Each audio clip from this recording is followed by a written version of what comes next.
Good morning. And we have chapter 13. Did you know? For you, today is Monday. But for me, today is Friday. And I'm still at work. I did not get the day off. But that's okay. Chapter 13. The Experts. The next morning, they had another surprise. This one came from Miss Hussey. She asked her students to think about what they might have done if the thief had written them a personal letter before the theft took place, a letter delivered to their home. What does that make you think about Miss Hussey? Discuss. You mean like one of the 3 letters that the thief talked about? Asked Calder. Not necessarily, said Miss Hussey. We're just inventing a situation, Miss Hussey answered with some of her old we're in this together and it might be dangerous tone.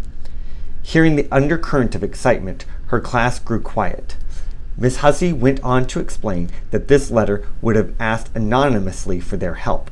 Say the thief had offered lots of money, promised that the cause was honorable, but not least threatened their life if they showed the letter to anyone else. Let's turn back. Chapter 1. You can reread the letter. It sounds an awful lot like what Miss Hussey just described. Okay.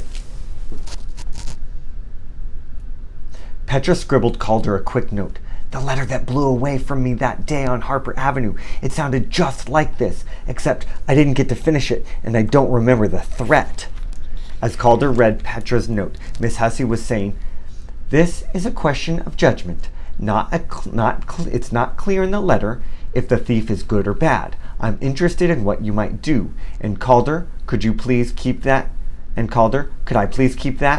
You know I don't like those kind of communications during class." Calder flashed an look at Petra, who had slumped down in her seat. She stepped carefully over Denise's outstretched foot and handed Miss Hussey the note.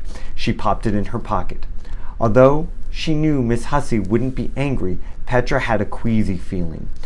How could the letter Miss Hussey was asking them to imagine sound so similar to the one about the art and crime? But maybe this was just another coincidence, pure and simple. There had been so many lately. Or maybe Miss Hussey had found the letter blowing around too. Of course, the thought was a relief. Petra sat up. Miss Hussey wrote some of their responses on the blackboard. Go directly to the police and get protection. Hide the letter and try to figure out who the writer was. Change the locks on the doors. Do what was asked, have an adventure, and hope you weren't breaking the law. Tell a friend and make them promise not to tell you. And then talk about what to do. Miss Hussey listened closely to what the kids were saying. As she did, at the last suggestion, her eyes filled with tears. Then, just as quickly, they were gone, and she was muttering something about dirt in her eyes. Out in the hallway, Calder looked upset. He said to Petra, Do you suppose Miss Hussey got one of the 3 letters and dropped it or something, and you picked it up? What if she's kind of looking for help by asking us what we think? But why would the thief ask her to help him? I mean, she's just a 6th grade teacher. Petra's voice sounded unsure. Good people get caught up in bad things. Calder was thinking about Tommy, about Frog, about Petra's dad, about Vermeer himself. Should Miss Hussey be added to the list? Take a look at the picture. As if he or she were playing on Petra and Calder's fear, the thief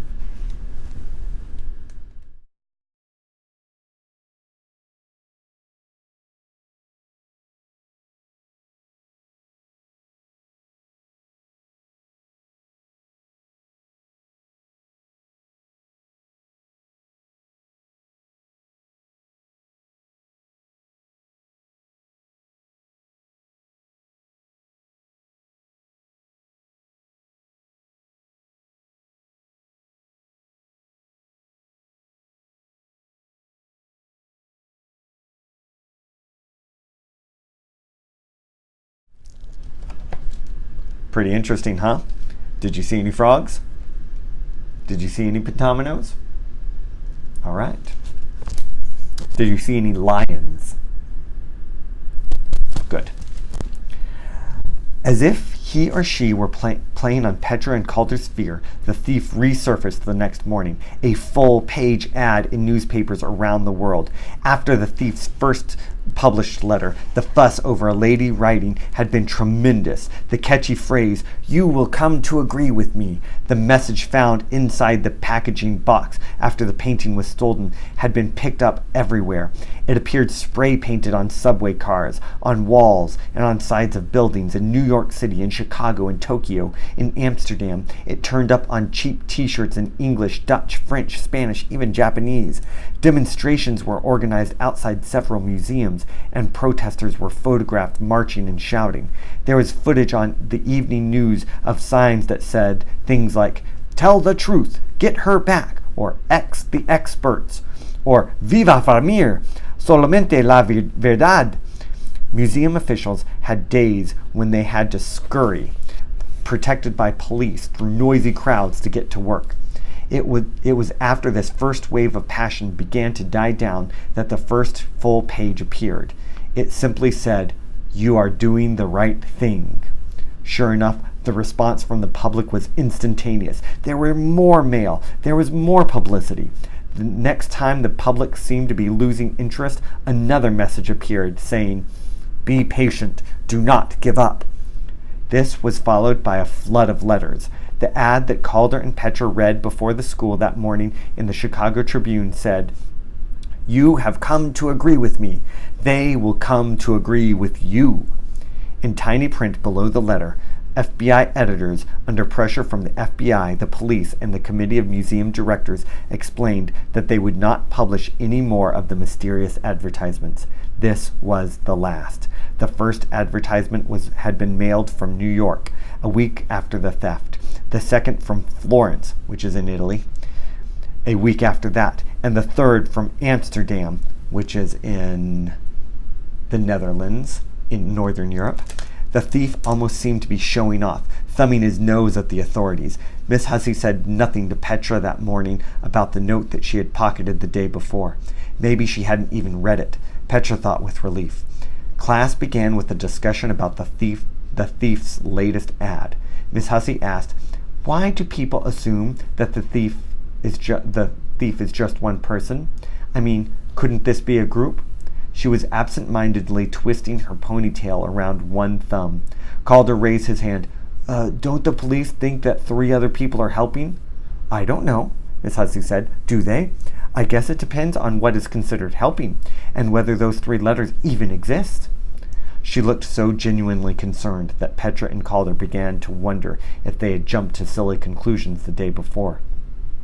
One thing was clear to the 6th graders. In spite of their discussions earlier in the year with Miss Hussey, the letter as a form of communication was very much alive.